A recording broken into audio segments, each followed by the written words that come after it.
This episode is brought to you by Bellator's Publishing, bringing stories to the world that last forever. Today on Faithfully Fantasy, who are the best from the class to who are the worst? She and Dain, they are the worst. Violet has a really good excuse, is because she can control Tairn's power. Dain is not doing good neither, and it seems that it's exactly the same thing. Melgren found out that it was a rune that meant that he couldn't see the marked ones. And I wonder if he thought, well, if there's a rune for that, there's a rune to reverse it. When this storm coming to Violet, when she's about to cross the parapet, It was Theophanie. Yeah, it's definitely Theophanie. It was trying to kill Violet because...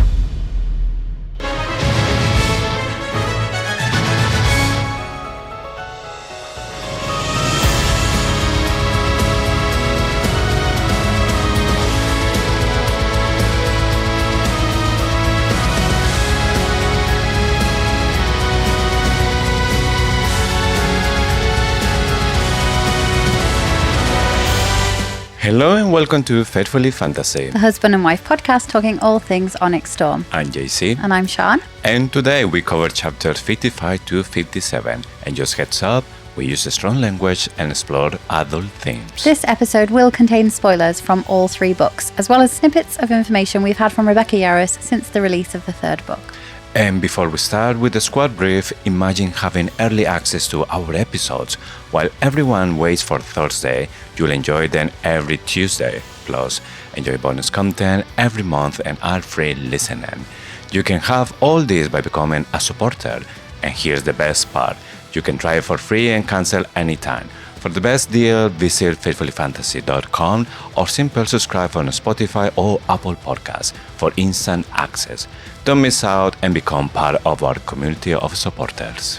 Also, if you're enjoying the show, please take a second to rate us wherever you're listening. Spotify, Apple Podcasts, YouTube, all of it. It helps more fantasy lovers find us, and it's one of the easiest ways to support what we do. A quick tap and you've made our day. We are getting so close to diving into the world of Cerys and Kingfisher. If you haven't read it yet, there's still time to read Quicksilver before we start our new season on July 24th. We will be wrapping up our coverage of Onyx Storm with an episode live on Instagram, so keep an eye on our Instagram for more information. And now, without further ado, let's get into a squad brief. We're entering those all-important last 100 pages. Violet is out of bed, hurrah! And we're back in Runes class, where the lesson of the day is how to manhandle magic without it exploding.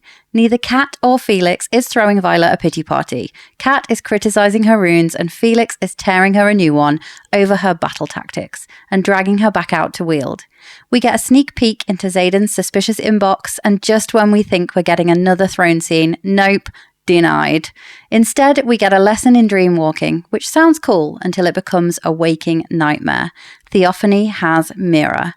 Back to the assembly chamber, and this time it's not recreational. We see Brennan's strategy skills in action as we pick a single mission and prepare to ride into Drathus.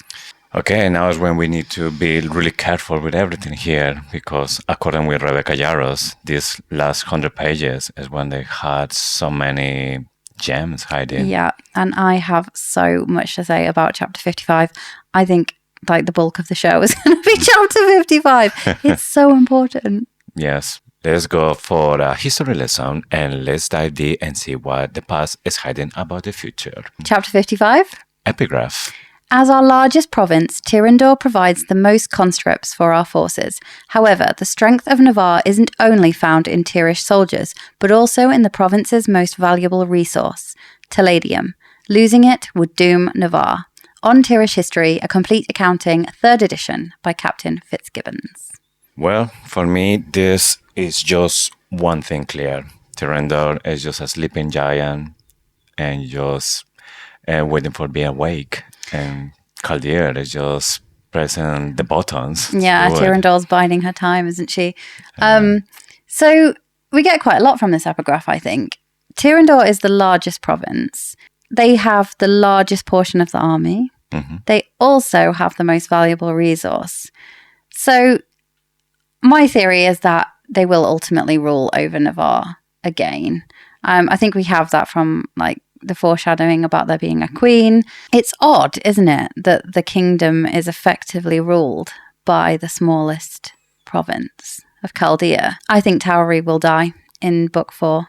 I don't think he's making it out. I think Xaden will be the one to make the killing blow. And I think everything's heading to a Holden-Xaden face-off. Although Xaden won't be the Duke of Tyrrendor necessarily in book 4, I still think everything's heading that way, to a big battle between Tyrrendor and Navarre. And Tyrrendor will come out on top and be the new leader of Navarre. Yeah, I still think there's still tension between Chaldea and Tyrrendor. This just started was just because the attack from the Venom, but we end the book before there's like a resolution or a agreement of peace between Tyrrendor and Chaldea, so that is still going. Yeah. And it's such a waste of forces. Tauri has Holden and a load of, well, we definitely know infantry. I don't know whether there's riders there as well. There probably would be. Yeah. But what a waste. They're just like setting themselves up to fail. All those riders should be focused on the actual enemy, which is the Venom. It's bizarre. So the alloy that makes up the wards and in the daggers is made of palladium, another rare metal, which we don't know anything about, and dragon eggshells. I wanted to dig a little bit into palladium because it says losing that resource will doom Navarre. Yes. So it must be really important. We know it's important. We know it's in the wards, and we know it is what's used to kill Venom. I did a bit of research, and there's something in real life, an element called palladium, which is used to refer to something protective in like history. And then palladium became an element. It's a rare element, and it's used in like removing emissions from. But this is not important. But anyway, it was historically used to refer to something protective. My theory about the palladium is that it is like crystallized magic. So it's an ore, but I think it is like essentially an inert form of magic that when it reacts with the dragon shells, it then becomes magical again, or it then becomes something that can actually fight against the Venom. So it makes me think of blood clots, like the earth is trying to stop the magic from leaking out or being stolen out. And it's like possibly in the past, there were people in Tyrrendor stealing the magic, and there's an abundance of it there because it's like clotting and the earth is trying to cling on to the magic. Yeah. It's a bit of a weird thought, but that's what it made me think of. Yeah, it's really interesting because we know there's magic in the ground. At the moment, we don't know exactly how that magic goes there. We maybe think maybe the Iris are the one to put the magic on the ground or something, because they say they're magic. So like they don't need extract magic from the ground. So how the magic goes there? I think it's different magic. I think the earth magic is just magic of the earth. I don't think it's necessarily put there by anyone. Yeah. Just Mother Nature. Yeah, it would be interesting to see if maybe, yes, the Stellarian is something that is just absorbing the magic from the ground. And then that's why it's so valuable in this world when the magic plays a big role. Yeah. You know how Bodhi's magic doesn't work against Theophanie? Yes. And there's this bit weird thing about how the magic is different, which I'm not sure we've had an explainer on. It's all kind a bit... of a different frequency or something like that. Yeah, it's all a bit complicated. But the magic from the ground definitely works. So the magic from palladium definitely works against the Venom. And it definitely works like to power the wards, which makes me think it's the same type of magic. So that's where I feel like it's crystallized magic. So we know it works against the Venom. What is the situation with the wards and the griffins? That's not the type of magic, is it? That we suspect that that's a rune, a particular rune, because we don't suspect that. That definitely is a rune. Yeah, because they removed that. Yeah. So it's not actually to do with the protection against the griffins was a deliberate decision made by Warwick. It isn't because the magic's any different. But I think it's confirmation that the magic is the same as what the Venin are channeling. So we start with a chapter, and the chapter is with Violet and the Rune class. She is still not doing great. She thinks that maybe she's still improving a little bit, but she's still one of the worst from the class. She's talking about some people as well around the class, how they're doing. We had some mentions about Body, that he's losing some classes as well. She had no clue why. Also, something that caught my attention in this class, once Violet was going through like who are the best from the class to who are the worst, she and Dain, they are the worst. Violet has a really good excuse, is because she can control Tairn's power, because it's so much power that she's getting through him that we saw already that's why she was working more with Andarna's power. Dain is not doing good neither. And it seems that it's exactly the same thing, that maybe Cath is too powerful or had the same power as Tairn has, because he mentioned in Fourth Wind and the first chapters the dragon channels a lot of power on him. Yeah, it's another clue that Cath has very, very strong power, and we know that we're about to see Dain give some of his power via Sloane in the next chapter. So, well, not the next chapter. In the next chapter we cover next week, Serena Dino on Reddit pointed out something really good that I just don't think anybody's talking about around Cath. Another clue that Cath seems to be this like super dragon is that when they are on the Isle Kingdoms, I think it might be Zelna, they all are absolutely exhausted, all the dragons, and they have to rest. Cath is the only one that stays up watch, and he is like this machine. He does not need a rest. And I think there's several things. That the reason that this sentence is in there, we know Dain is good at languages. We know Violet is good at languages. There's no reason why they wouldn't be able to learn the runes. It's a monosyllabic language. The only reason is they can't manhandle the power. The other flip side of that is that Bodhi and Cat are really good at it. Bodhi is up there with Cat, so he is the best rider at runes. We know he's tierish, so we know he's a marked one. He's obviously been learning the runes for ages, but this to me suggests that Bodhi's dragon is just not that powerful. He obviously can bend and shape the runes, and I think it's there for a reason. I don't think it means that people with powerful dragons are always going to be bad at runes, but I think she specifically put Bodhi at the top and Dain at the bottom to show that Bodhi is not strong enough and Dain is stronger than we could ever know. Yes, so there's been a couple of references that Dain has a lot of power, like Sloane, and something that we'll see in next episodes. She mentioned this, that he shouldn't have that power. But we don't know yet if it's just because the dragon or it's because Dain had done something so he can channel more power from the dragon. But here in the rune, it's like, yeah, he can't manage, control that power.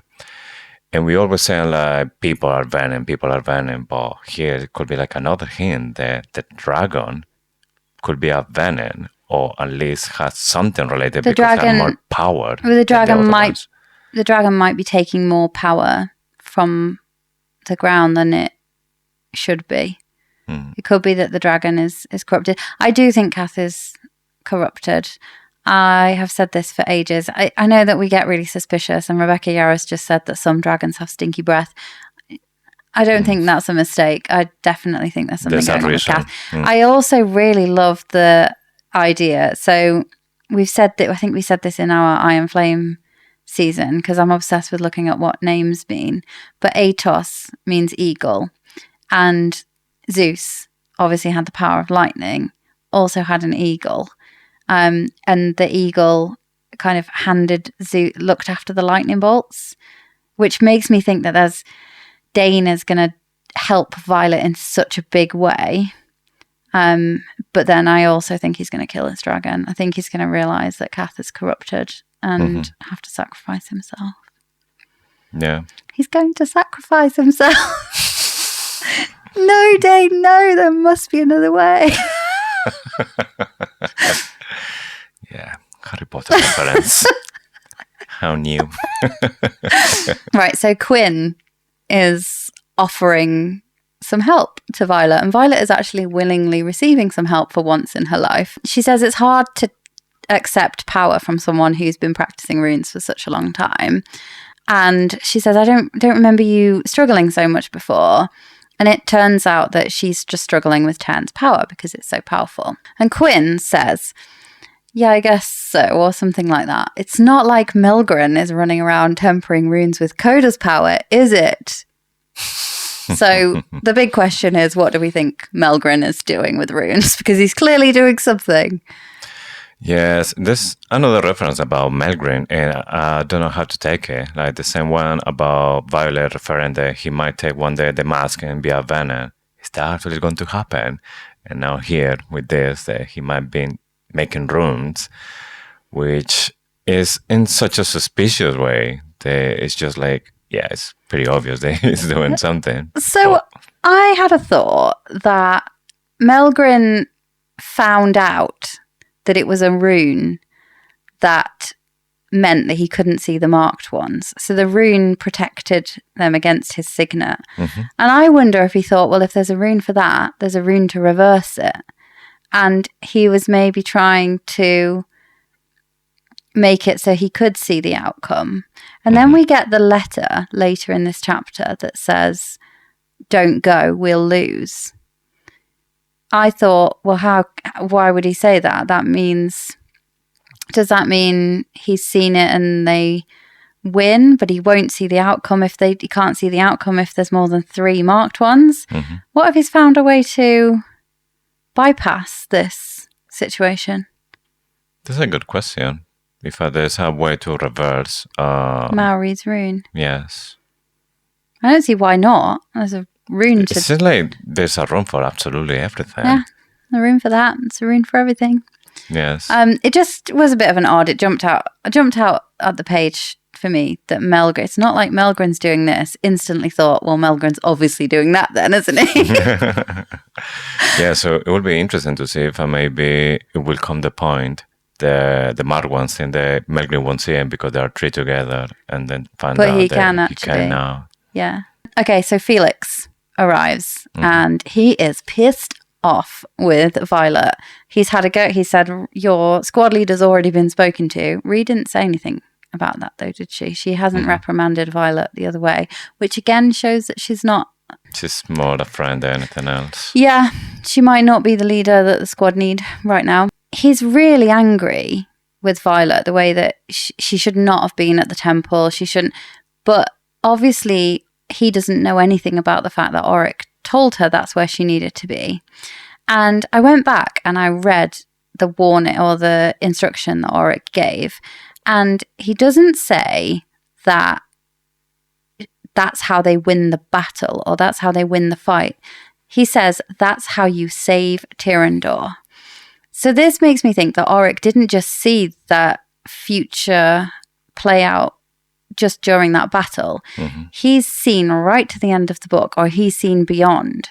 And he knows that she needs to be married to Xaden to save Tyrrendor, because Xaden needed the favor from the high priestess of the Dune Temple.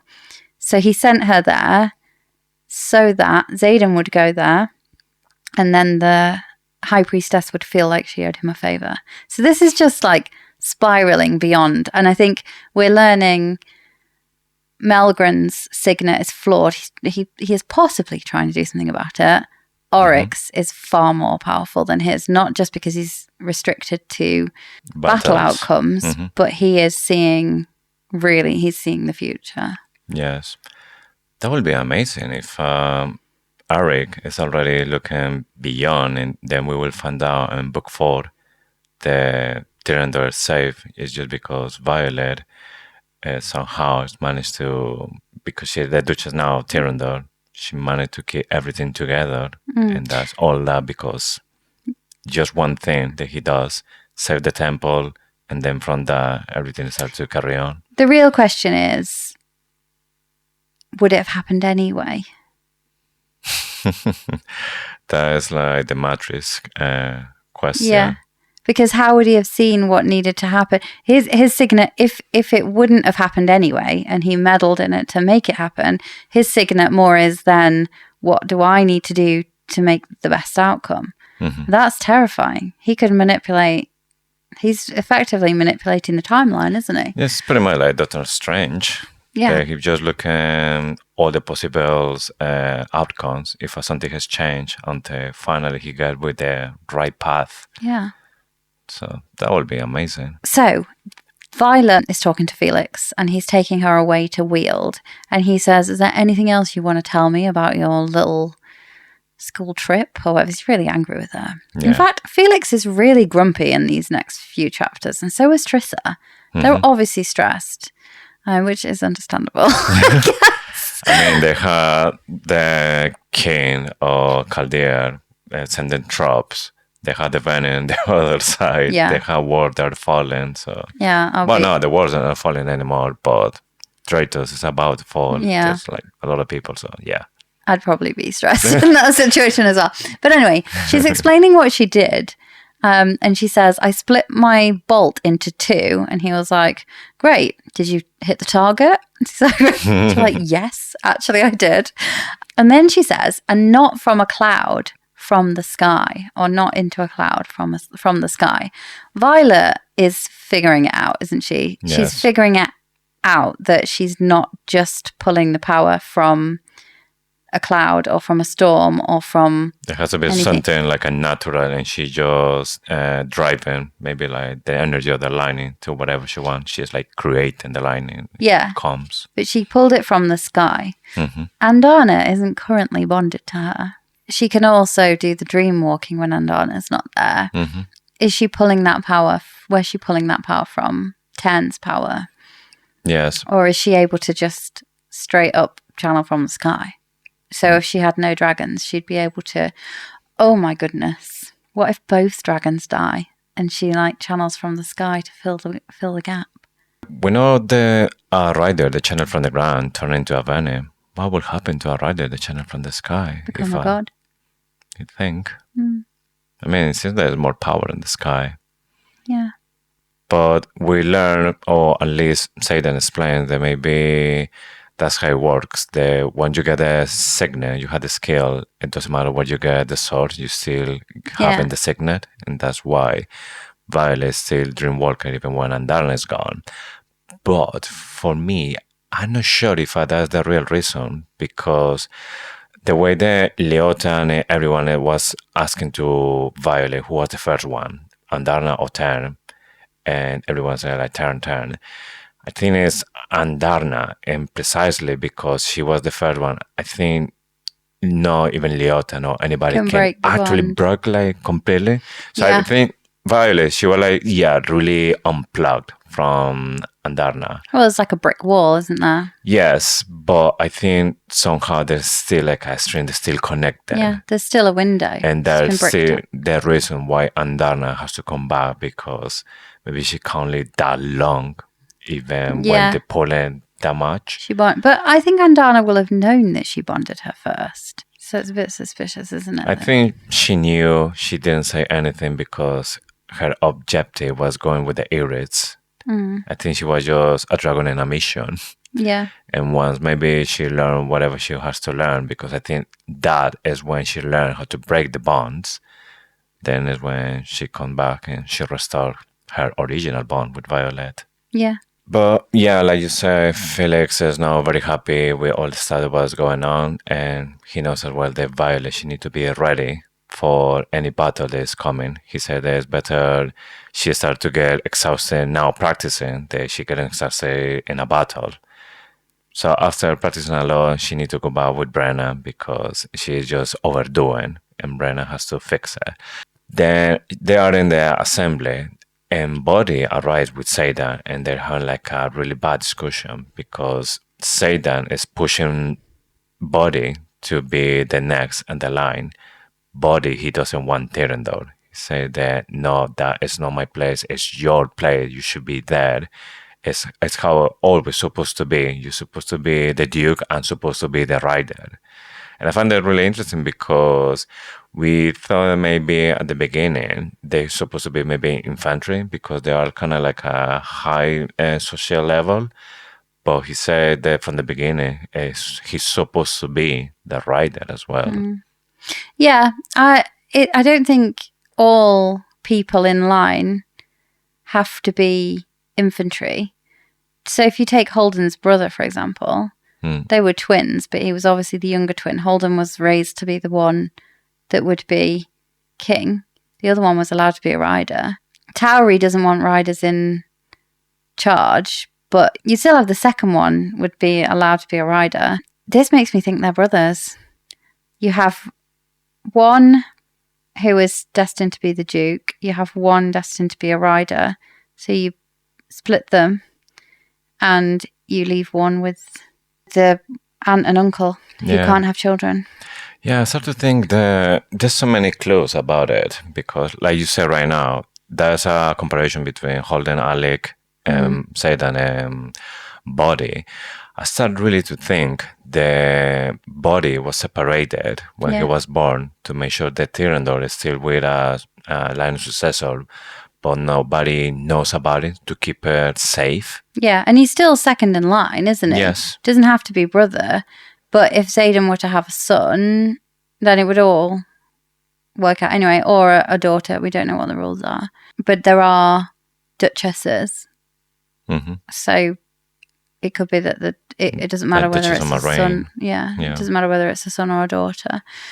I kind of feel for Bodhi here because that is what he was raised to be. He was raised to be a rider. And now he's being forced to stay at home when Xaden's going out to fight. Xaden is the current Duke of Tyrrendor. I can see why he wants to be fighting for his province. He's not fighting for his province. He's fighting for Violet. He's trying to protect Violet. And Bodhi is like, "Why?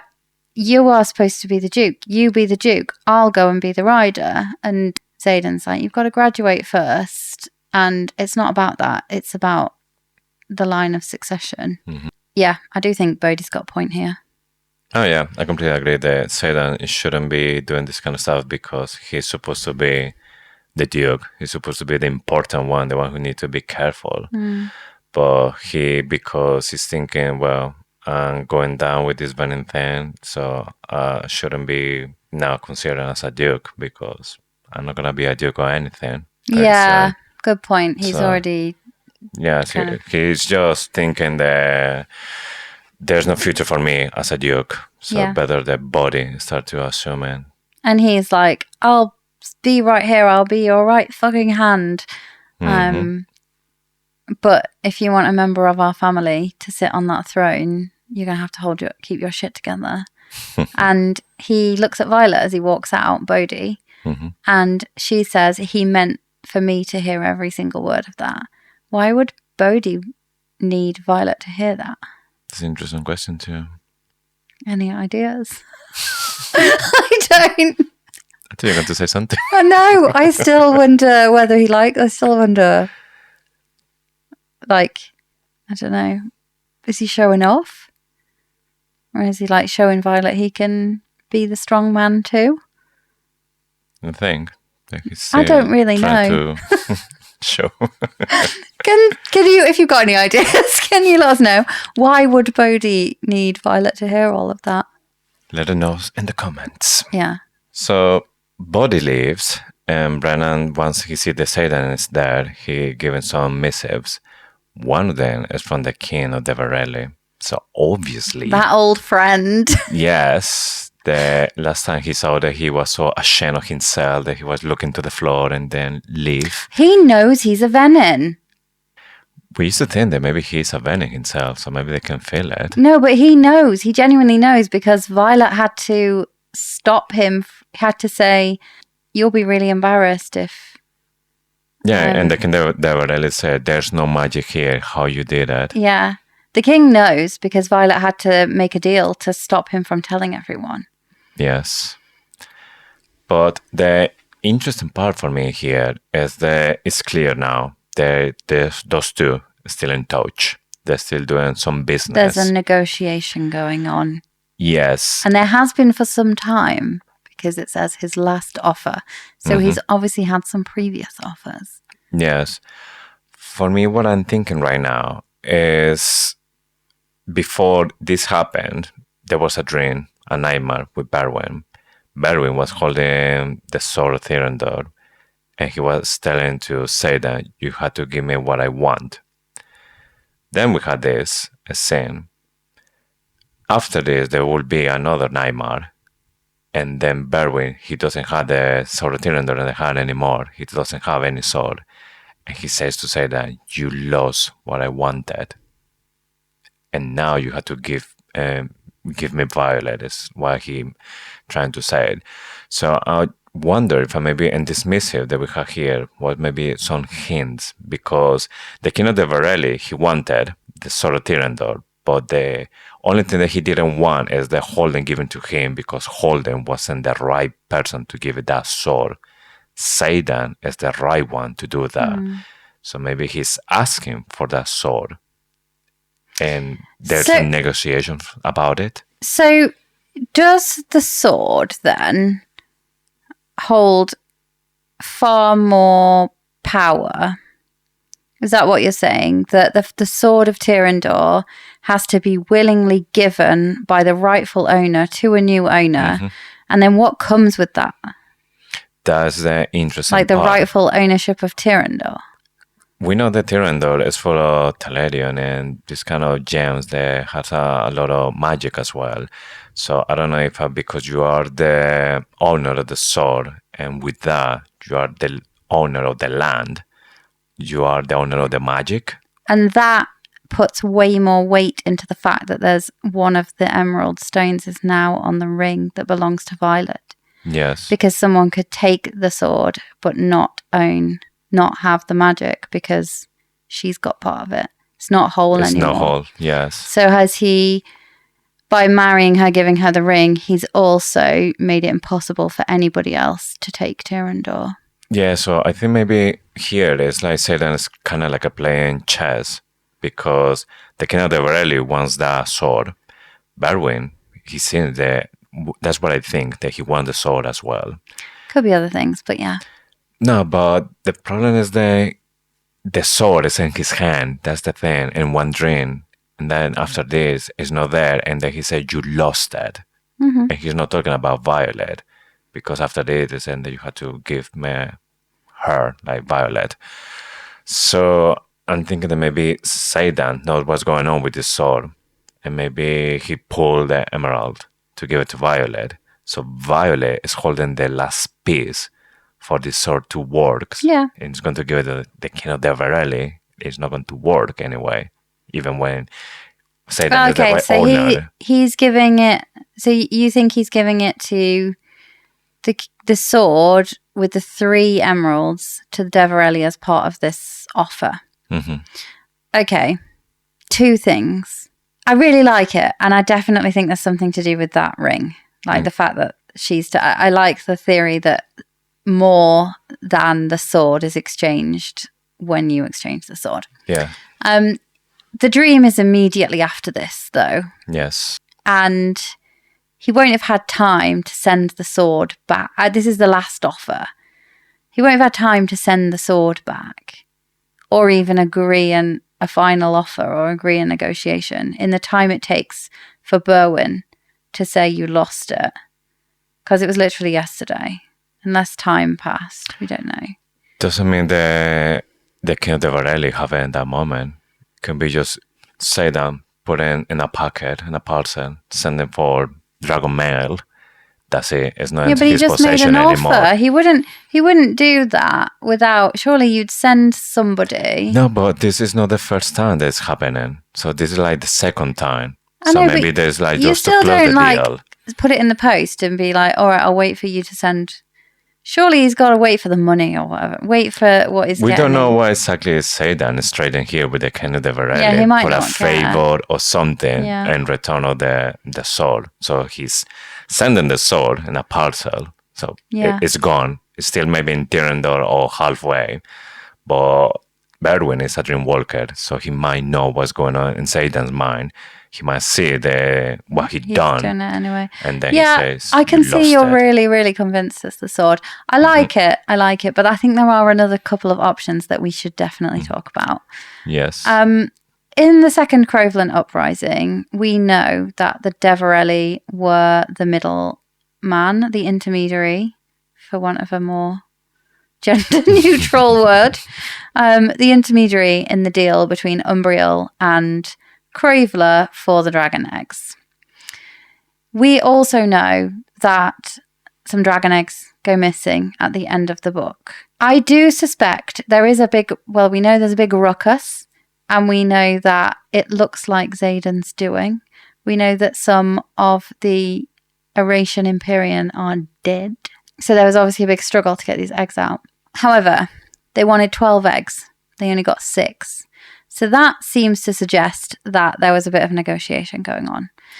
Was the King of Deverelly acting as the intermediary in this deal between, again, Umbriel? Possibly Xaden was realised they needed the Wrath of Dune and the whole of her army, and Deverelly is making the deal on behalf of Umbriel. It is a potential. It's not like we know that we've had confirmation from on the page that if you want to learn things about the future, you have to look into history, because history just repeats itself.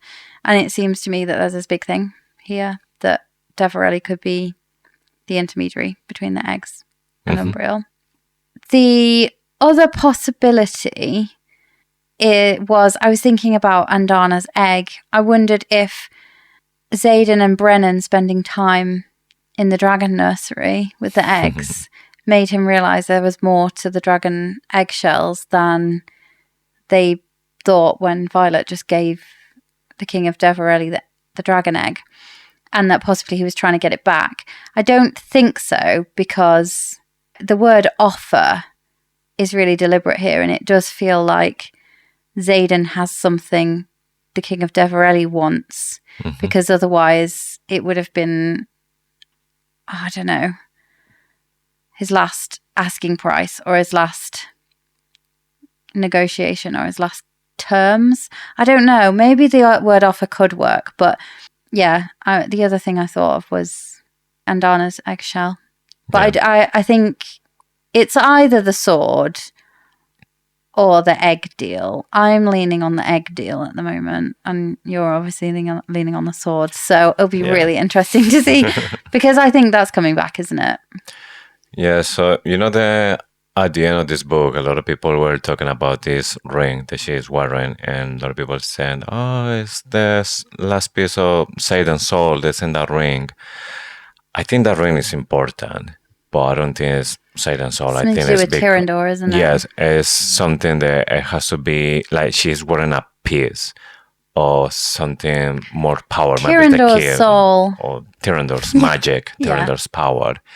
And it has to be with the sword, and it has to be with that emerald that she's wearing. So she is the key for that. And those missives that Brennan gives to Xaden, there's another one as well from Melgren. And he's saying that it's no point about going for the fight because he saw the Archon already, and the battle is lost. Yeah, and Xaden's was a bit late for that, isn't he? Yeah. Because I've already gone. But they later work out that it wasn't actually late. It came early, and it's supposed to preempt the next battle. But again, how did he see it? Yes, because there's a lot of marked ones there, and his power doesn't work. Bodhi, Garrick, Imogen, Xaden. Every single one of them are in this battle. Yeah, all of them. So, yeah. How Sloan. he can see. Yeah. Or exactly which battle he's referring, because, or what he means that it will be lost. So it means that maybe Xaden turned into a van and Melgren is taken as a lost. Well, yeah, but then even the giant mushroom cloud of shadow doom wipes out all the venom in the wyvern. It doesn't. Yeah. So while Xaden has essentially turned full Venom, he still did it for good reasons, didn't he? Because he didn't wipe out riders. He wiped out. Although obviously he possibly did kill some, or Sorrengail or somebody. Somebody killed the Imperial, like 2 or a couple. I don't know. Did it definitely say 2? I don't know. I think like 3 elders. Yeah, 3 elders. Yes. So it definitely says that the elders were killed, doesn't it? On the page. By the display, it looks like it was Xaden. It's what they say. So it would be shadows or another cloud around. Yeah, big mushroom cloud.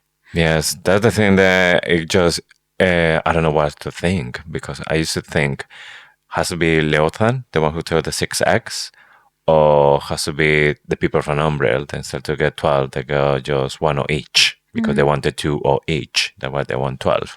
But after that, Riders, and it seems there was Ryerson, the one who was doing all of that. Yeah. So like, okay, so Xaden was the one who stole the eggs, or he was trying to prevent it, and he was late, and now everyone is blaming him about it. Something. I was thinking about the 2 eggs thing. It's like Noah's Ark, where you need 2 of each. But you don't, do you? Because they don't always mate with their own kind. You've got Sorrengail and Tairn. Yes. Who were mated, but one's blue and one's black. So what dictates the colour of the dragon? I think maybe it's like our dog. The mother was black, the father was brown. And then they have some puppies were completely black. Yeah, some you're right. Some were brown. Yeah. So I think it would be a mix. No, I know it wouldn't be a mix. I just wondered if the dragon chose, or you know how the dragon chooses its tail, and the dragon apparently chooses when it hatches, like 650 years later. Yeah. I wondered, but you're right. Like a Labrador has like a mixed litter. Yeah, I remember when we're talking about the feather tails and when they were golden, I think it was only the elder, the one that can tell which color will be the golden dragon, isn't it? Yeah. But I mean, if they know the parents are green and they had a golden dragon, what can you expect it's gonna be? It's not gonna be. Well, I mean, it could be black, but then. If they're like two, that's the thing. Two green ones. But it could be chosen. That's the thing. It could be like, maybe it's random. Maybe it's just like a gumball machine.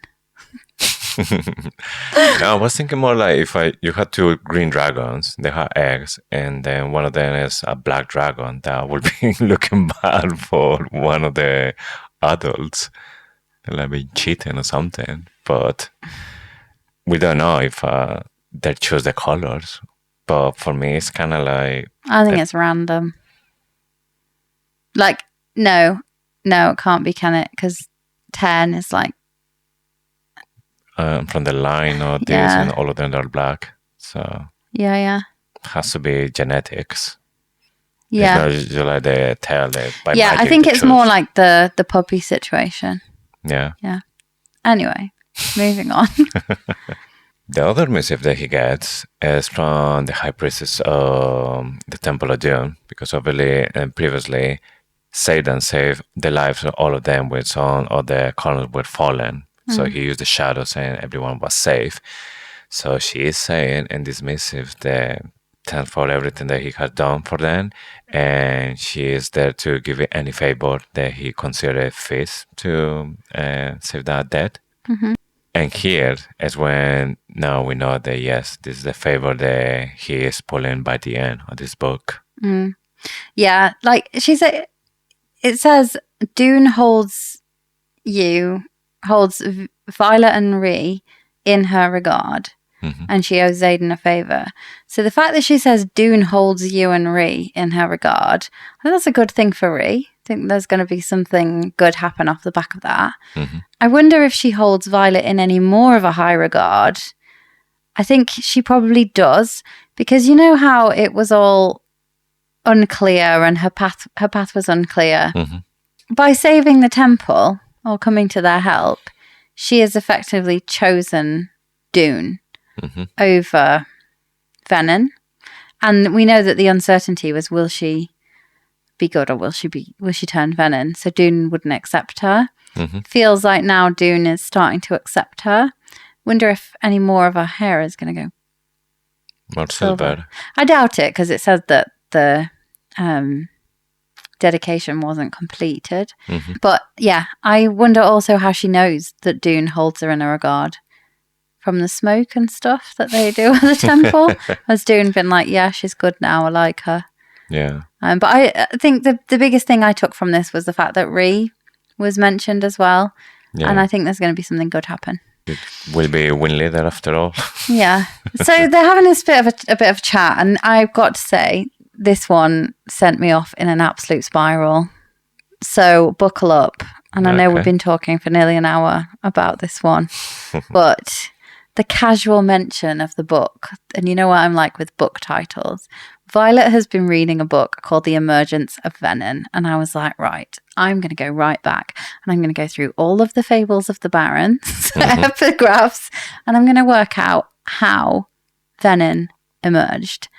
And to tell you, I got confused, and then I got this crackpot theory as an understatement.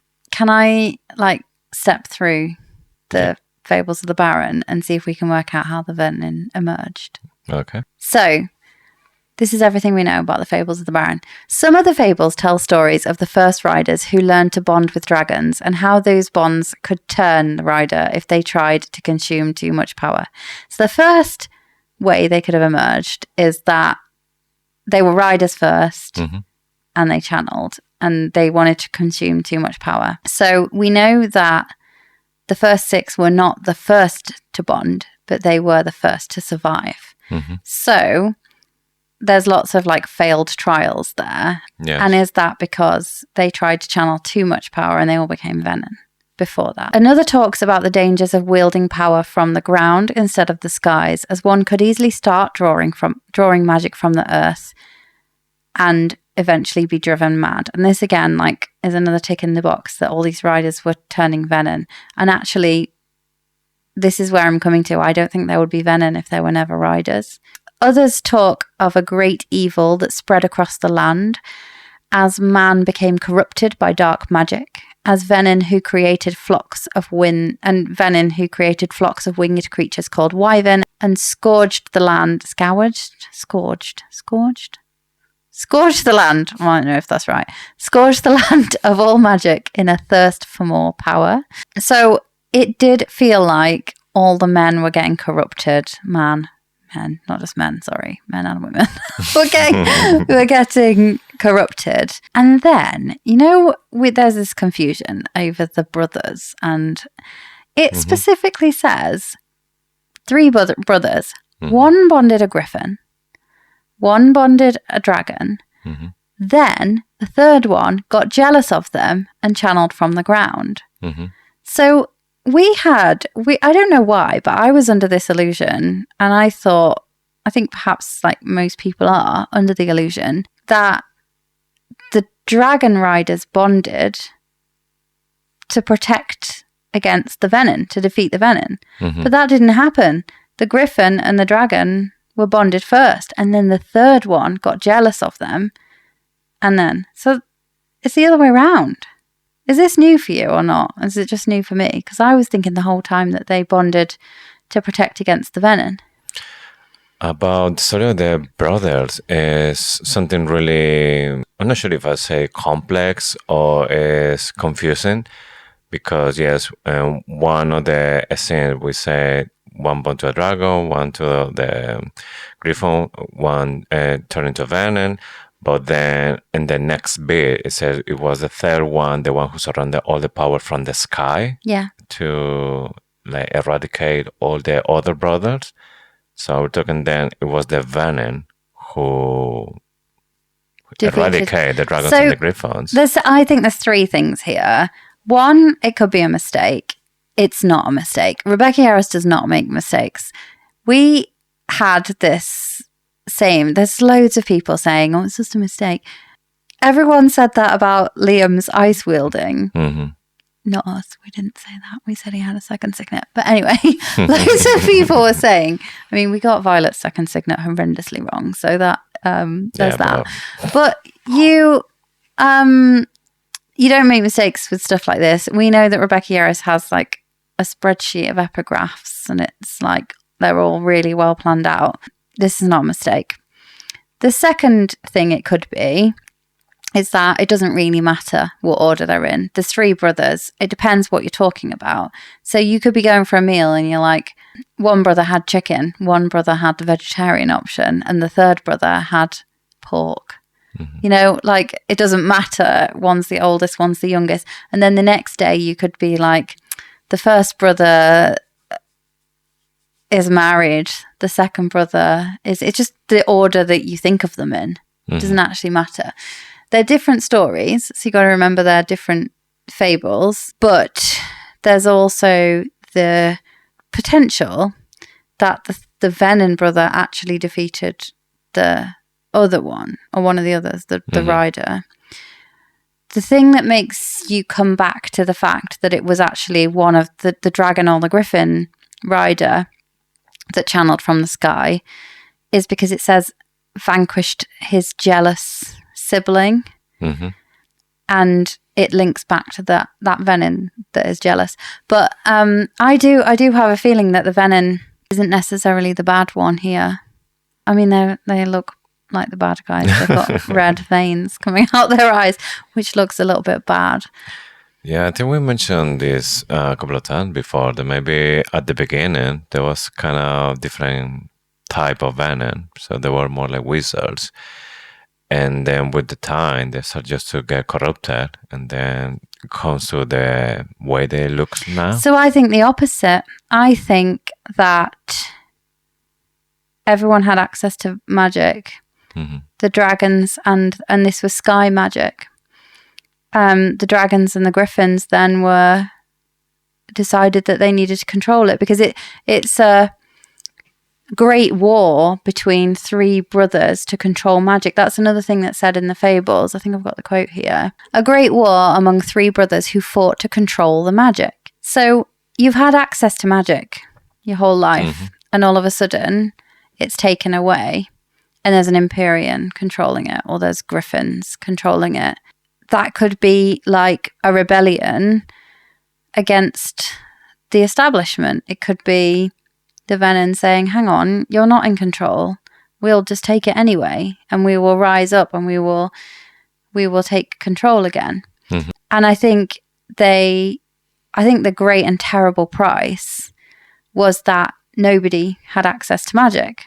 But then the dragons and the riders, the first 6, came back again, or like there's a resurgence of it. I think this is like a cyclical thing, where there was no magic and now there is, and there's no magic and now there is, and that we'll end the series with no magic. And we talked about that for loads of times, but I think she'll leave it as a like, this is the warning, like harness the magic, don't lose control, there's still magic there.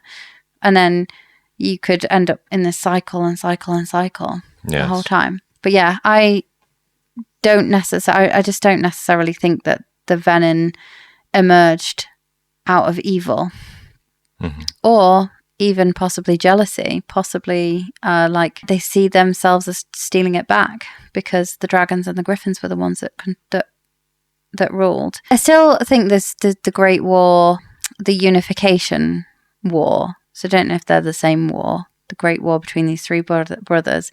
I feel like that was earlier than the first 6 war. It's 2 different things. We're talking about maybe at the beginning of everything. Well, it could be this ancient king. Oh, it could be. Was it Reginald? Wasn't there a King Reginald? I think Reginald was... Poor Emil. Yeah, from... The one who got killed with the Dark Wielder. Yes. So that could have been him. Plus, that could have been... And then the ancient king, 1,000 years before Navarre, the Deverelly guy. Anyway, there's loads of quotes from the Fables of the Barons. We should do a bonus episode on it. Although we're running out of time for bonus episodes. We've only got 2 left before we finish the Imperium. I think we're going to have to carry on doing some ad hoc bonus episodes of Empyrean, because we've still got loads to say. I think 3 weeks left. I'm pretty sure we'll find out more information from Rebecca Yarros, maybe some sneak peeks, and then when she starts writing it, she's got another book to write before this one. That is why we're not going to continue. We'll bring bits of the Imperium back, I guess. Yes. It's going to be really hard to talk about a new book without linking things back to the Imperium. So maybe we need a spoiler warning for the Quicksilver episodes that we might just stray into Imperium stuff. Plus Harry Potter. Yeah. Okay, we can move on. That's just that tiny little mention of her reading a book on the emergence of venom.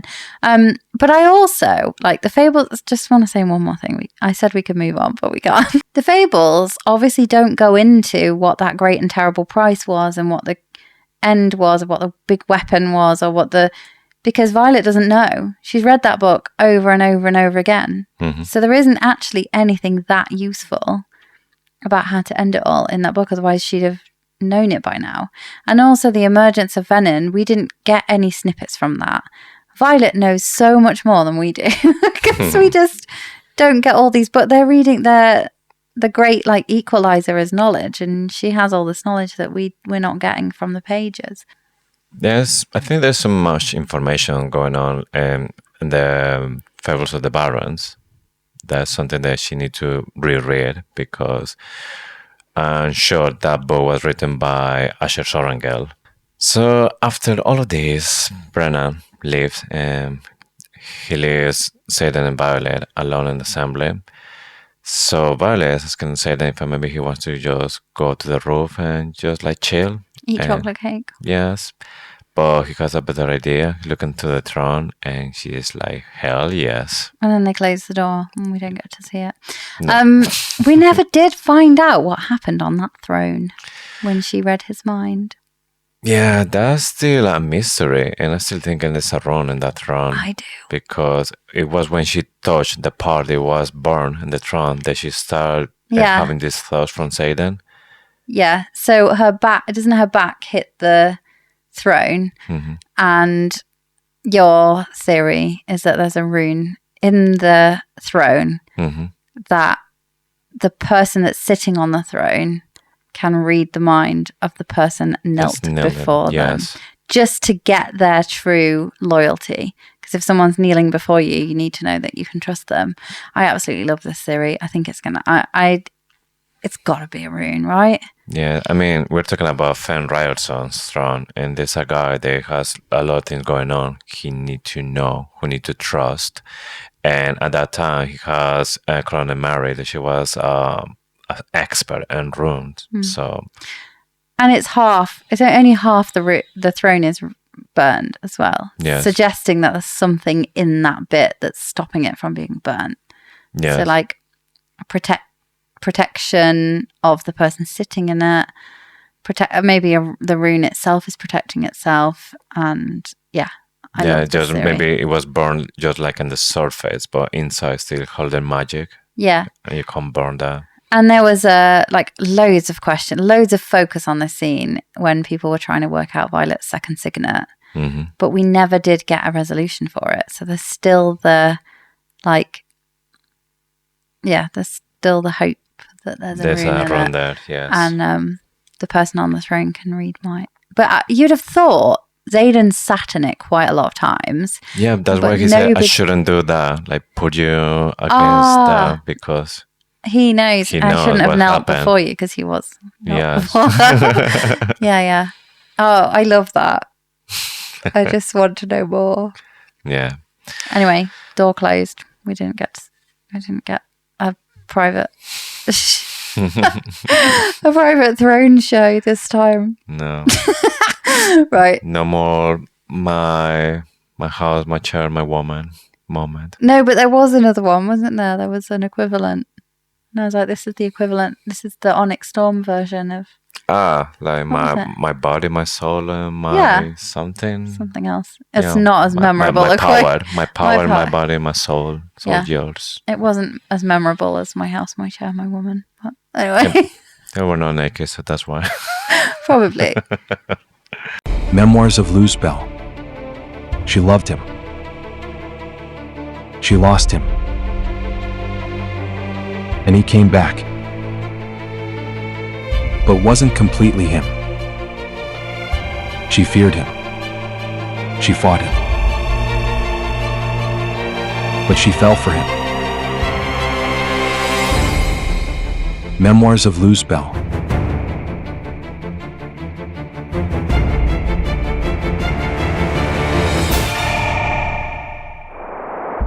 Now available on Amazon.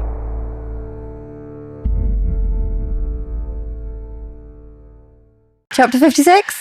Epigraph. I'm going to read that in King Tauri's voice. Start again. If Tyrrendor does... Is that That's no King good? Tauri's voice. Okay. Yeah, no, King So a Tauri the little bit Wise. drunk. If Tyrrendor was immediately restore the flow of the lady. Oh, no. Okay. Okay. If Tyrrendor does not immediately restore... You were laughing at me. I could see you in the corner of my eye laughing at me. If Tyrrendor does not immediately restore the flow of Teladium, the consequences will be dire, not only for the province, but the continent. This is not a request. It is an order from your king.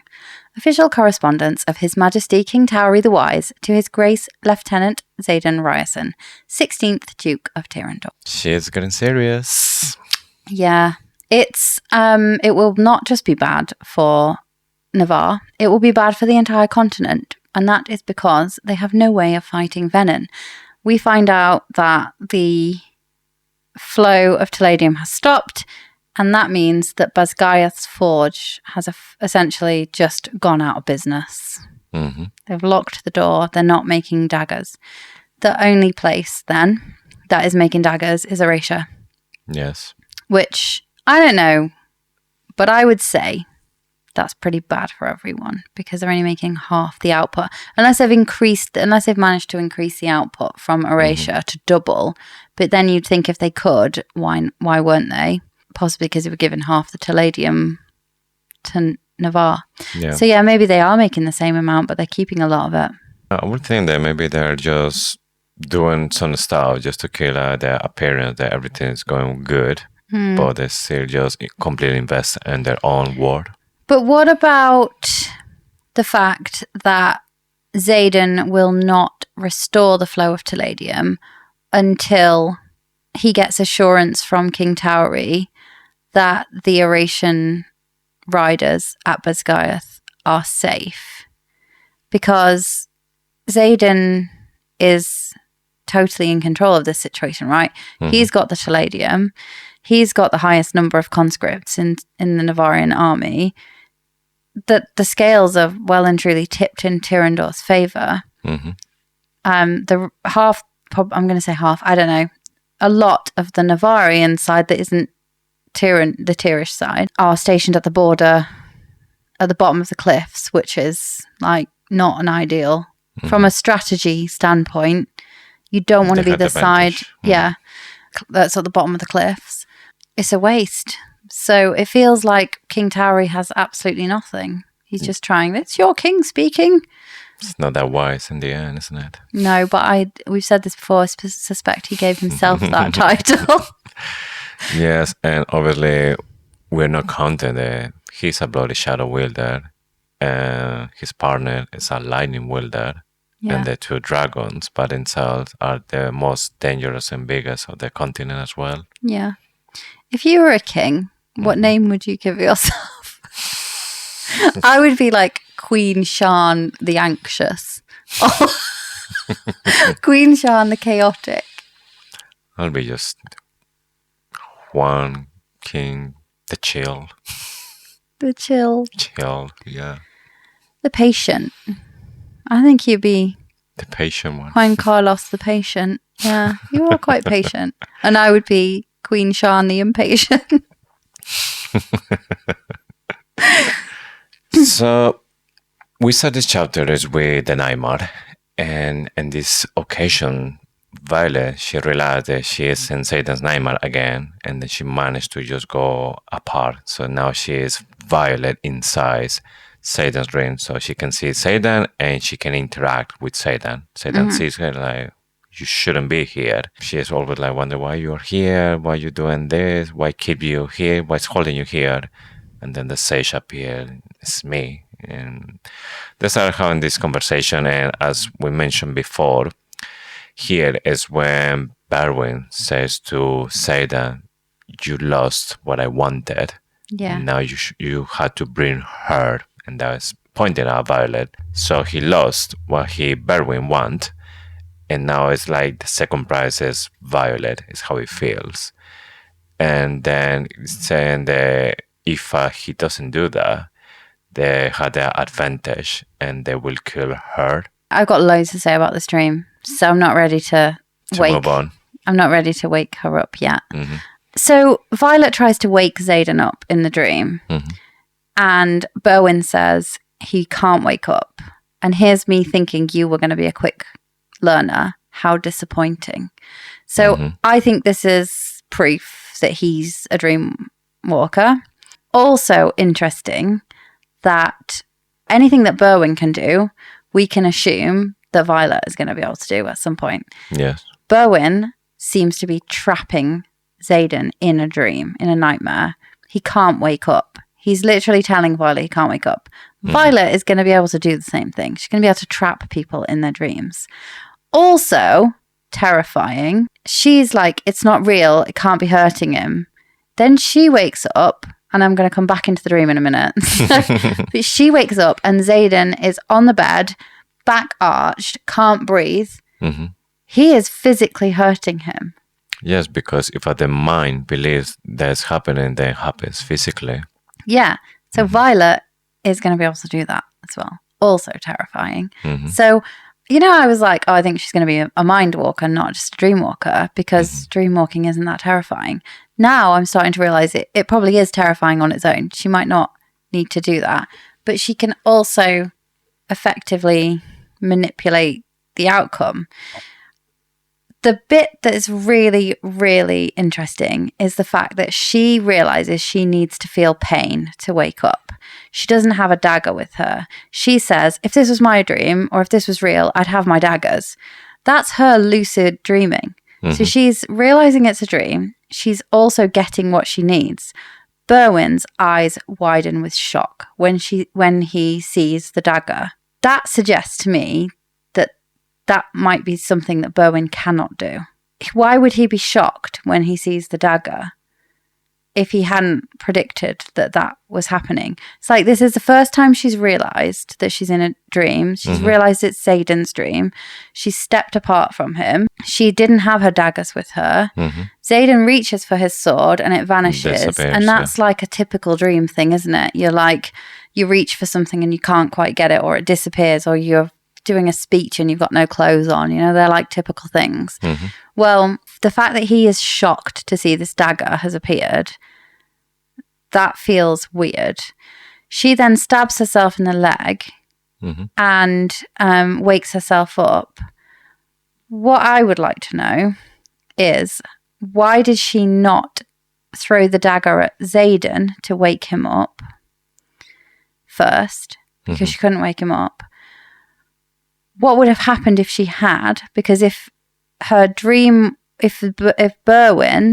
had, sorry, this is getting complicated, but if Berwyn was suffocating Xaden and in the bed he was actually suffocating, had Violet thrown the dagger at Xaden to wake him up, would he have just woken up, or would he have had a physical kind of response to it, like pain? First question. Second question, what would have happened if she'd thrown the dagger at Berwyn? And would that have been a way to get Berwyn out of his head? Because what we don't know is we don't know what happens when two dreamwalkers get together. But what we do know is Berwyn's eyes widened with like, So he either realised he was losing control, or she'd done something that he couldn't do, which would be amazing if he's been doing it for ages. The only other thing I wanted to mention in the dream was that she mentions a freakishly young face again, which makes me think it is either Xaden's granddad, which if we're going down this Sword of Tyrrendor route, then possibly is, isn't it? Or Naelin, who also would have a freakishly young face.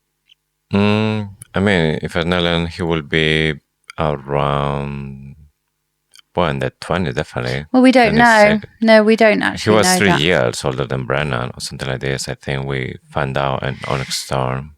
Yeah, you're right. And Brennan is like 30th or 29 by this point. Yeah, it could have been anyone, a relationship with anyone, but it doesn't say that Naelin was, but it's got to be, hasn't it?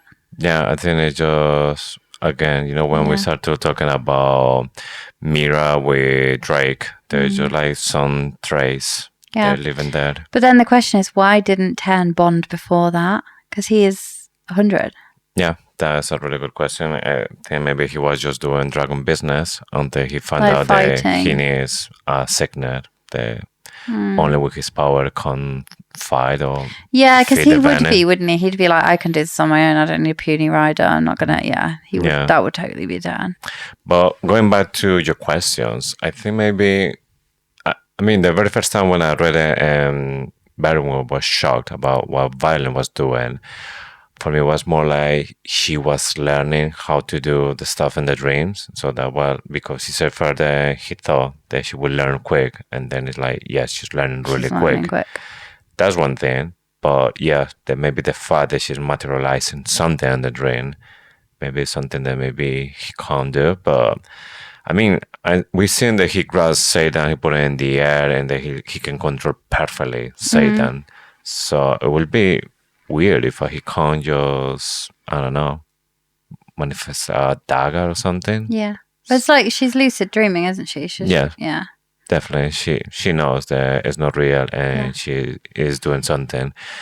And I think the reason that why she is not doing that for Xaden is because she doesn't want to hurt him even in dreams. So she knows the best thing is she will call because they're shocked. And then she thought she could wake him up. Waking up. Yeah. Yeah. But the best thing to do, if it wasn't actually going to hurt him in real life, but that's why I wonder if it is, and Rebecca Yarros deliberately had her not do that, because later she will figure out that if she hurts someone in a dream, they actually do get hurt. Yeah. Which is really terrifying. It's, and if you think pure Freddy Krueger vibes. Yeah. And if you go back to the Dragon Riders Codex that says you must not attack another cadet in their sleep or another rider in their sleep, and that's exactly what she'll be able to do. Yeah. And what if one of the reasons why she needed to manifest that was because of the fact that she was attacked in her sleep by Amber Mavis? Because it's all about, it says it's because she wanted to know what Andana was dreaming, but that does feel a bit weak for me. That wasn't like a core desire. That was more like curiosity. Both of them are awake. And they only start to talk about it a little bit. And as when Violet said, it's the first time when she actually can be in her dream because she realized it was Xaden's dream and all that is happening. Aaric arrives. He's knocking the door and even Xaden said, somebody knocking the door at this time never could be something good. And he is absolutely right. When he opens the door, the first thing he said, like, Aaric, you look like shit. And yeah, he's being beat up big time, and he's wearing like a shield, like a massive shield in the back. Yeah. And Gary said that they've been attacked, and then he said, I wasn't strong enough, I wasn't quicker enough. I know. This is at the start of the episode. This is one of those things, one of the ticks in the Aaric box. Yes. So I don't know if it's just obviously Rebecca Yarros giving the same treatment to Buddy and Gary, so you don't know which one's gonna be at the end. But for the people that say no, it's Gary, the one that is the venom at the end of this book. This is one of those reasons as well. Yeah, I think this is another tick in his box. The other tick for me is that it's the person he least expects. We've suspected Brennan. We've suspected Brennan. We've suspected Bodhi from Fourth Wing. Like, there's been something off about Bodhi. So if Xaden doesn't expect something of Bodhi, That's weird because it's obvious to us and we don't live with him. So the other thing that is the Garrick one is that it's the person we least expect. But anyway, yeah, he's not strong enough. He's not fast enough. Yeah, that's exactly the type of thing that makes someone want to channel more power, isn't it? Yes. But if the one saving grace, I do still think it's Bodhi. But if it is Garrick, then he's doing it to save the people that he loves again. I have full trust that if it's Garrick, it's not a bad thing. Just like Xaden. I am red flagging bad here though, because this is me being like, Xaden's still there because it's fine. I appreciate this is a bit of a red flag. I'm being Violet. And if it's Bodhi, it's bad. That's how I'm feeling right now. If it's Garrick, it's good. If it's Bodhi, it's bad. Yes. Bodhi's doing it to be more powerful because he feels just knowing sick of being perpetually one step behind Xaden. He didn't get the girl. He didn't like all of this stuff. And if you, that for me feels like Bodhi behavior. Because the clues that we have is obviously somebody that's really close to Xaden, somebody they think that it's just never enough, all the effort that he's doing. And Xaden said that I can't believe that he does this after he saw me struggling. And when we found out the very first time that Gary was a distance wielder, he was talking to Violet that he's there is because he saw Xaden struggling and he has never seen him struggling that way. That he was like about to take all the rocks from the Basgaia with the shadows because he was losing control, absolutely. So that is another one. Yeah, I know. But anyway. I just think that, like, I've said this before, we said it last week, that if it was Garrick, like, there's already loads of distance wielders and air wielders over there. I don't need another one. Yeah. For me, that's a really good argument. That we know for sure the Vanning had already a distance wielder. At least one. Yes. So why Gary will go there as a distance wielder as well? But then when he was talking about everything that happened, he said it was Theophanie, the one who did this. And then when Violet take a better look to that massive shield that he's carrying, then she realized that it's a dragon scale and it's exactly the same green shade that she has in her armor. So she realized that's a scale from Tiny. And then when it comes, Theophanie has Mira. That's the end of the chapter. Yeah. Chapter 57. Epigraph. But even harder than taking a life is doing nothing while one is extinguished beside you. Keep your eyes forward, Mira. Page 71, the Book of Brennan. I was sure Mira was dead at this point. There were tears. There were real, loud, ugly sobs. You can insert a clip of the part where I read the video of where when I read this bit. I would have been like... I genuinely did not think Mira was making it out of this chapter. Yeah. You know how I went down a Fables of the Barons rabbit hole? I went down a Book of Brennan rabbit hole. Did you know that we had a quote from the page, just one page before this one, in Iron Flame? This is the only new extract of the Book of Brennan that we get in Onyx Storm. This one. And this is page 70. Sorry, this is page 71. And page 70 said, I know you don't want to hear this, but sometimes you have to know when to take the death blow, Mira. It's why you have to be sure that Violet enters the scribe quadrant. She'll never be able to take a life. And then page 71 says, but even harder than taking a life is doing nothing while one is extinguished behind you. Beside you. Keep your eyes forward, Mira. So that is like the full paragraph there. It's like a... Yes. I just thought it was interesting. I can definitely say that Rebecca Yarros had the Book of Brennan and she wrote the whole thing already and then she just picked it up from where to put. I'd love to read that. Yeah. Really cool. At first I was like, this could be Naylan, Brennan. It's really hard not to do something when a life is extinguished beside you and you get the same vibes. Brennan was dying, if not dead. Mira should have been dead then, shouldn't she? Like, how she still had any life in her that he could, like, bring...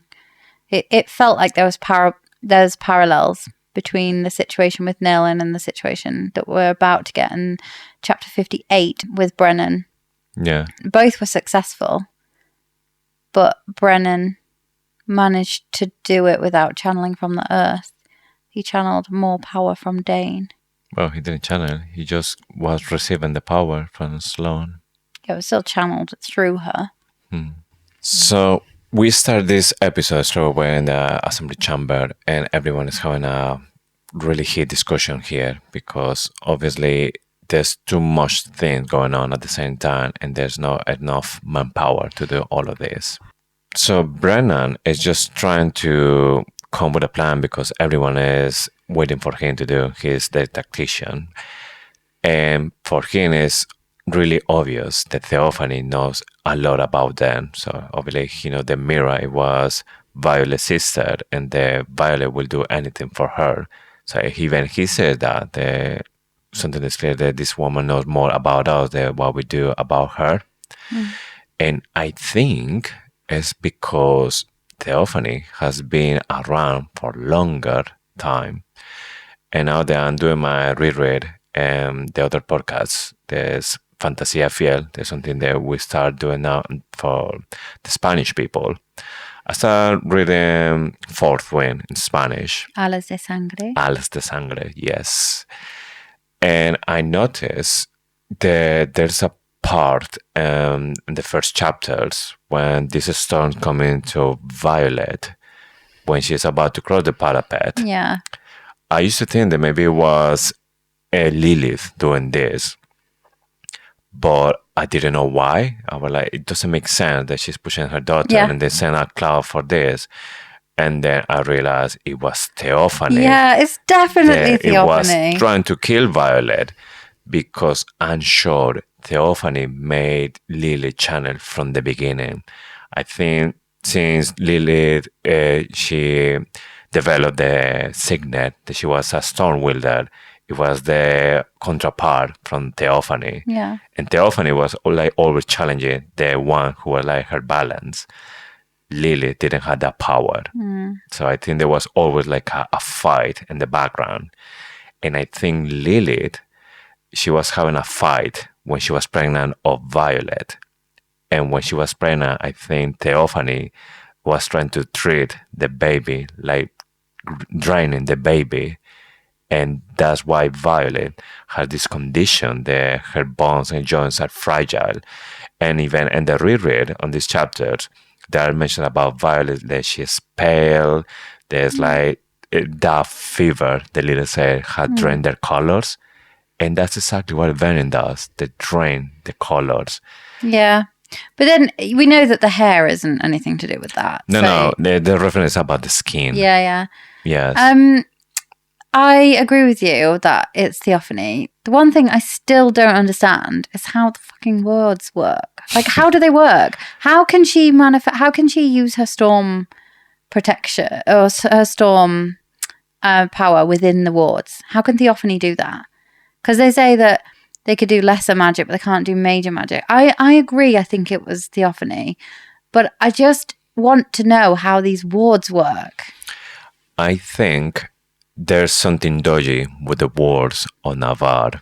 Yeah. And Vanning, the Maven Sage level, they can still wield them inside these wards. They can't do the same one in Aracia because that are different. Those diamond patterns that are in the Warstone and Navarre, I think they're the one they guarantee for the Vanning to keep channeling from the ground.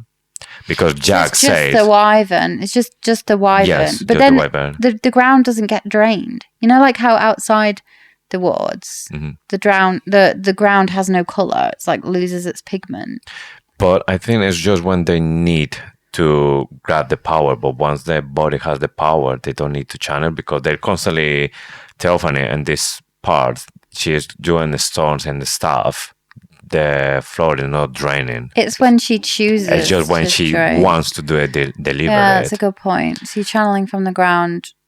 But then they've got to feed. I don't know. There's so many weird Jack things. says there's a lot of things about the words the dragons are not saying. Yeah, he does. And I think this is one of those. It has to be, because there's definitely wielding going on.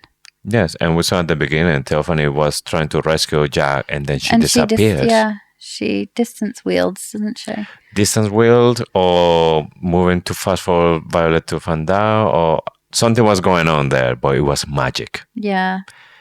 And I think in the parapet, she was threatening Violet lives again. So Lily has to channel, because I think she did once, and she was threatening Violet's life again for Lily to push in. I don't think Lilith storm. Did, because she didn't protect her. We don't know how strong was she's supposed to be in Yeah, but 10. there's no evidence that she channeled at that point, is there? I think she did from before, and I don't think maybe she did this time. Yeah, I don't but think she she was has fighting against Theophanie, Storm against Storm, so like pushing the Storm away. Because once Violet crossed the parapet, the Storm disappeared. Yeah. Or it's just like a breeze. Yeah, I definitely think it was Theophanie that did that. I just want to know how. My favourite part of this whole argument is the subtle mention of the Nightwing Drift. Mm-hmm. They said there's also the Nightwing Drift. This is Drake Cordella's drift. Mm-hmm. And I wonder what he would have done, because we're all rooting for Drake and Mira. Mm-hmm. I wonder what he would have done if he'd found out that they had Mira. I like to think that this is that in book 4 there's going to be because she's still recovering. Yes. There's going to be a moment, the "who did this to you" moment, where Drake is going to be our they're the real enemies to lovers story, because they were literally enemies. Xaden and Violet have not been enemies, really, have they? It's a forced proximity, so they're forced to be together, and they're supposed to hate each other because of like family links. But Drake and Mira are the real enemies to lovers, and I think Drake's going to go mad when he finds out what happened to Mira. I think this is going to be when when they realize how they feel about each other. Yeah, I'm really holding out for a "who did this to you" moment from Drake. It's going to be too late, because Theophanie's already dead. If we believe that, she's dead, isn't she? Yeah, I think she got stabbed with the and doom. she started to like disintegrate or something. So yeah, she dies on the page. Died. Yeah. Okay. On today's episode of What the Fuck is Kaori Doing? Mm-hmm. The question I want to know is, what the fuck was Kaori doing in Drathus? So, Brennan needed Kaori. Mm-hmm. He was forced by Xaden to think of a better plan. He couldn't give him more than one option. Xaden says, try harder. And he's like, right, I need Garrick and Kaori. Kaori comes forward. He's like, have you ever been to Drathus? And Kaori's like, once. I've been to Drathus once. My question is, why on earth these guys, Poromil and Navarre, have been at war for 600 years? Mm-hmm. Why on earth is a professor of dragonkind going to a major city in enemy territory? This is like a Ukrainian drone pilot instructor taking a trip to Moscow. Yeah. What on earth is happening here? Why would Kaori be in Drathus? That's not really a good question, because when you put it in that way, it just doesn't make sense. Because normally all the people from a war, they are always behind the walls. They don't want like any business outside the walls. Riders are not accepted in Poromil. No. Why? And if anyone was going, maybe you'd have messengers. Maybe you'd have people that were like, there's like open trade routes like once a year. Mm-hmm. Why would a professor of dragonkind be going to Poromil? Has he always been a traitor? Has he been a traitor to Navarre via Poromil? Mm-hmm. Or has he, like, what is going on here? Yeah, I mean, the only way in somehow is if maybe on those years when he has to service as a rider, because I think you have to serve like 3 years as a rider before. But they never attacked. They were being attacked. Yes, so that's like, and I'm not sure if they have like a secret mission or stuff, but so far it seems that it's just Navarre. They made the words, they're saying there, and every time that somebody comes against the wall, Dragons are they push it. massive. They can't do secret missions to Drathus. They will be spotted. Yeah. Like, it just doesn't make sense to me why it would be there. At worst, it's just a plot device because she needed him to have a 3D map. Mm-hmm. Like, I think this is significant again. This is another hint that we're getting here. Something. And they mention Panchek in the same sentence. It says, so we know, oh no, I don't think it is. I think it might be later, but we know Panchek has gone to try and get more backup troops. Oh, we know already what is Melgren position about this battle. Yeah, but we know that Panchek's actually in Drathus, so he's gone to Drathus instead. And just the mention of Panchek and Kaori again in the same thing, we can't trust Kaori. I know. It's just, once you open Pandora box, it's just non-stop. Yeah, there's every single time Kaori is on the page, there's something suspicious going on. I can't get over it now. I just don't know how we missed it. I know. I have been to New York one time as well, right? I could not reproduce a 3D rendered map of New York. And I was sightseeing. So I was there literally to like go around all the map. I could draw Central Park and I could tell you roughly where like Ellis Island is. I could tell you roughly, but I couldn't reproduce this 3D perfect image. Yeah. He's been there more than once if he can do that. And to sightsee, because you only look at the map and if you're specifically planning a holiday where you're like doing sightseeing. Yeah.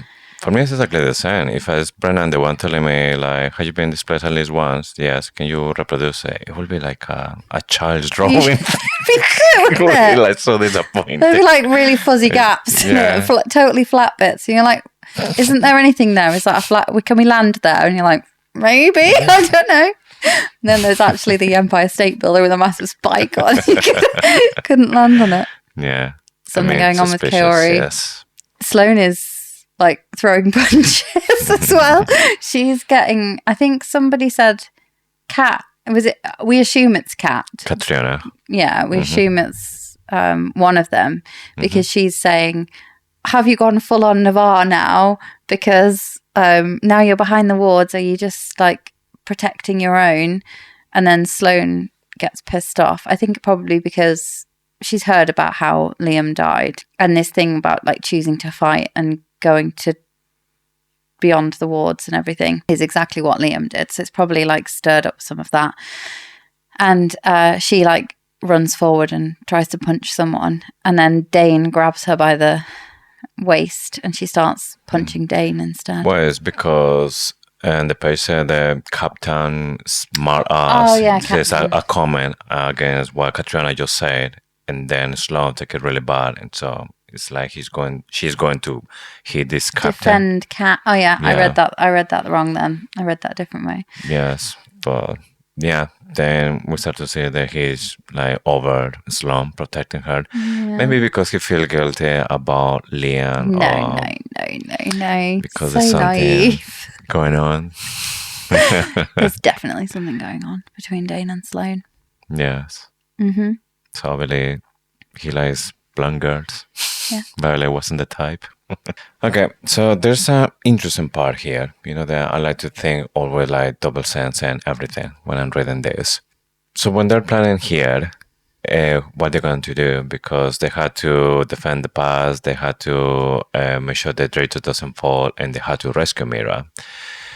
So they're planning, okay, Violet has to go maybe rescue Mira, then Xaden will follow as well. And then somebody asks, what happens if Sorrengails falls as well? And then Xaden said, well, in that case, Body will be like a really good succession for Tyrrendor. And Brennan, what it says, well, at least one of you two will be like a good learner or will be good to tough. And then he's rubbing the scar in his hand.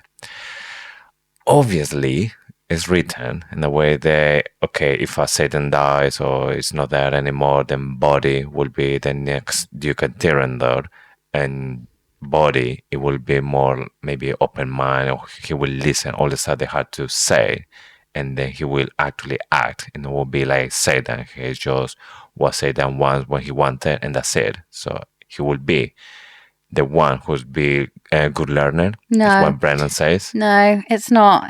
He tries to get Violet to pick a mission because she can only do one and she can't save everyone. And then she's like, kill Theophany. And he says, I'm impressed because that wasn't one of my options. But okay, you've picked one. And then he says, and Xaden, what if Sorrengail fails? And he says, well, then Bodhi will be a good duke. And he's talking about Violet. He's like, at least one of you can learn. He's talking about Violet because Violet's picked one mission, and that was kill Theophany. No, I think it's pretty much if Violet falls, Xaden says, then Body will be a good duke. And then Brennan said, well, at least one of you is going to be a good learner. Yeah, but it's because Violet has learned to pick one mission. Definitely. No, we have completely different points of view on this one. Then read it again, then you might realize. Yeah, because definitely says, what if a Cadet Sorrengail is a daughter while securing her objective? Yeah, but that's because you're only reading that part of the paragraph. You didn't read the bit before altogether. Yeah. It's the whole thing to be read together. Let's not have a big fight about it. No, for me it was because I was thinking that, he was talking about at least Body will learn how to be like a good duke, and he's listening, that kind of stuff. But in the moment where he's like rubbing the palm on the hand, that's when he had this scar, when he had this rune. So I was like, okay, is he talking about Body or maybe about Xaden? Because if they lose Xaden, it's because Xaden, it will go full venom. And then he has a venom, he will learn. And it's just me like thinking again that maybe Brennan has something with a link with the venom side. Yeah, I don't think we read it totally differently. So, and I read it the right way. So, what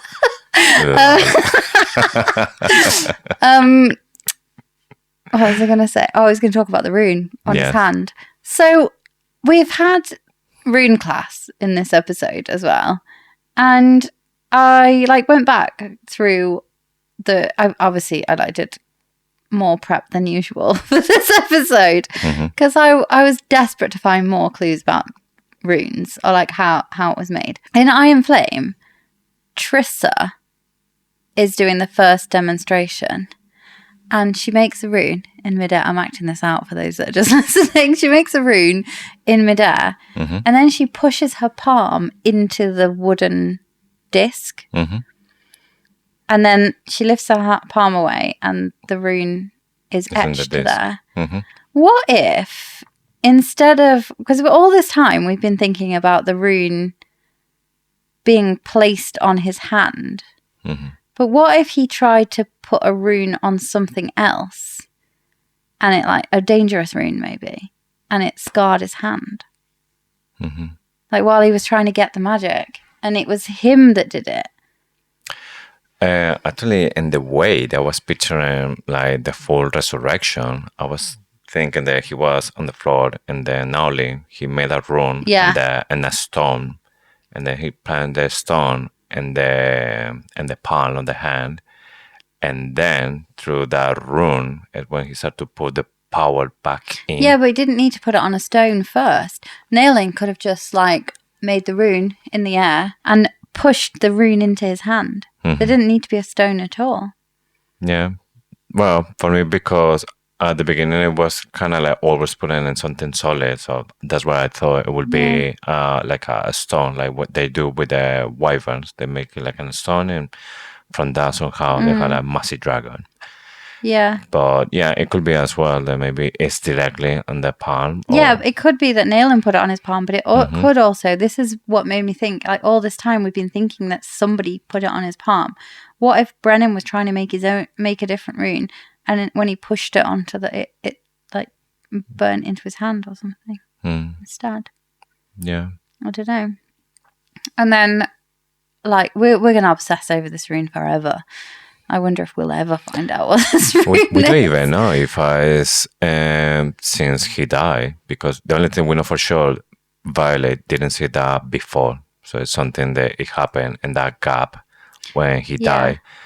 But we don't know if it's exactly because of that when he supposedly died. Or I think we'll after. get more into this next week when there's another mention of the rune after, or lack of a rune, after Sloane has siphoned Dane's power into Brennan. She was touching his neck. So we'll get more into this next week, and we can bring more theories, I guess, back on the rune. Let's try and find some like crackpot ones. Yeah. Talking about runes and Trissa. What is up with Trissa in these chapters? Trissa has a bit of another bender here, doesn't she? She doesn't think the cadets do not belong on the front line, or whatever she says. And then Xaden like shuts her up. And Felix, because Felix is also saying we're still mending the walls since the last time these two went rogue. They're really getting stressed, and we talked about this before. But Xaden says the assembly wanted me in that chair. You'll deal with my decisions while I'm on it. Yes. I mean, I think you can see the point of view of both of them. So, really, for Trissa and Felix, they need to make sure that everyone is prepared, and send them like young riders to die because they're not fully prepared, just because they have like a lot of motivation. But motivation doesn't always compense the lack of skills. Sometimes it does. I mean, reality, it's always, you need to, for this kind of situation, you need to have preparation, at least. But Xaden, he's been in a situation as a wing leader when he's not supposed to be in a real war, but he has to fight. And then he lost people because he took a decision about it, and they were cadets. For him, he understands as well from the point of view as a cadet that you prefer maybe die trying to do the change. They're just hiding, doing nothing. So he's just had maybe the two point of views, because he's the Duke. He understands that, but he understands the people, they want to fight. And he just, okay, we want volunteers. He wants to do it. Worked in Resson. Yeah. Well. Kind of. Somebody died, and somebody's going to die in this one. Yes. One thing we haven't talked about is that the message that Garrick actually delivers is bring Bodhi and Violet. Xaden, Bodhi, Violet. Yeah. He says Theophanie wants Bodhi. Xaden thinks, and Violet, they think, well, that's weird. He said brother. This again, another confirmation that Bodhi and Xaden probably are brothers. But anyway, Xaden and Violet are having a in-mind conversation. And Sorrengails chimes in. Is this the first time we've heard Sorrengails in this book? Maybe not. I'm not sure.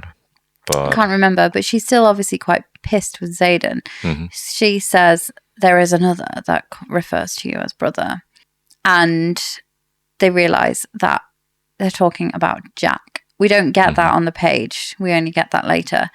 And Xaden glances at Kaori. Another weird thing. There's two weird mentions of Kaori here. Xaden glances at Kaori, then turns to Garrick and says, fancy a trip or fancy a little walk. Yeah, up for a little walk.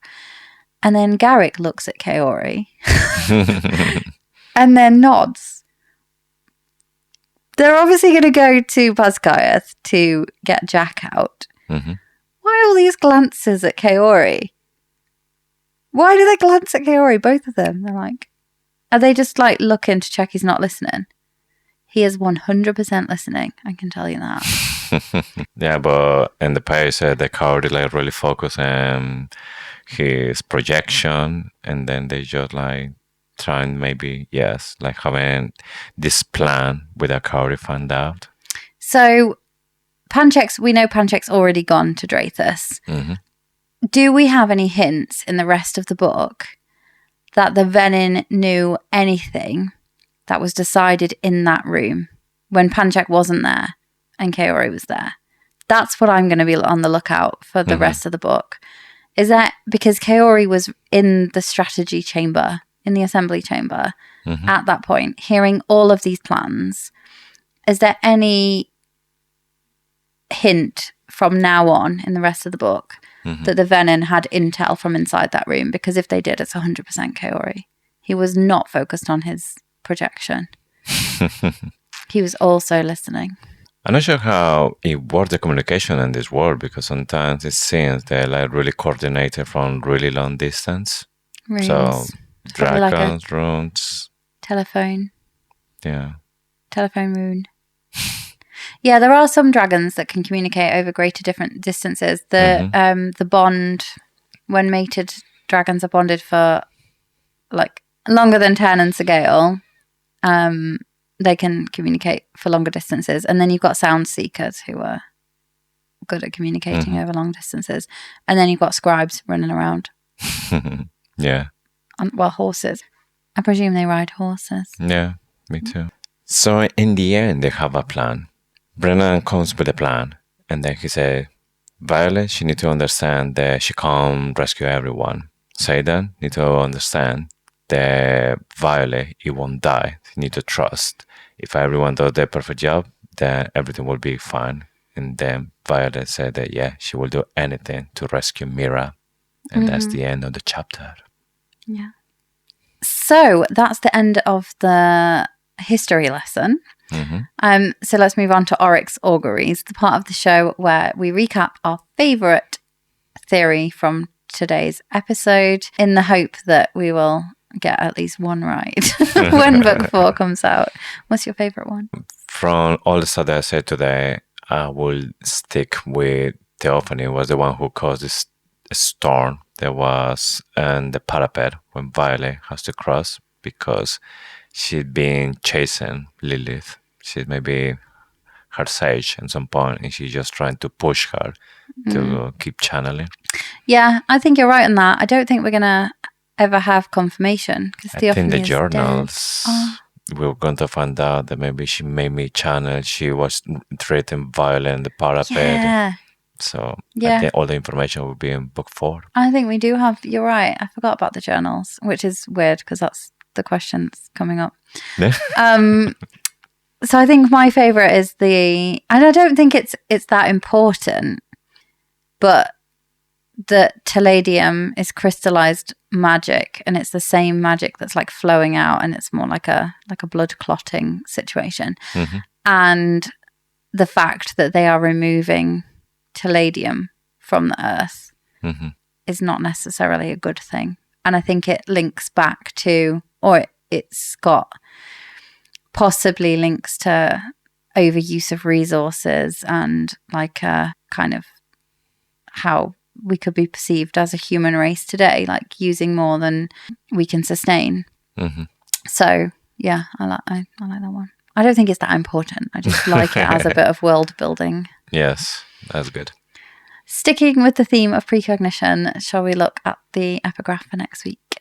Yeah. Chapter 58. Most cadets believe their ability to recite historical fact will usher them onto the adept path, but it is actually the ability to observe and recount it that separates the librarians from the scribes. Colonel Daxton's Guide to Excelling in the Scribe Quadrant. Okay. Just a few things to say about this next episode. Yes. Yeah. Shall we go into the interrogation chamber? Okay, let's go to the interrogation chamber. If you could find out one piece of missing information from General Sorrengails' journal, what would it be? Are you going to say the weather storm? Come on. No, I'm going to say if she had any reference about when she was pregnant, what exactly happened to Violet. Are we actually talking about a regular fever, like something natural? I don't think she'd write that down.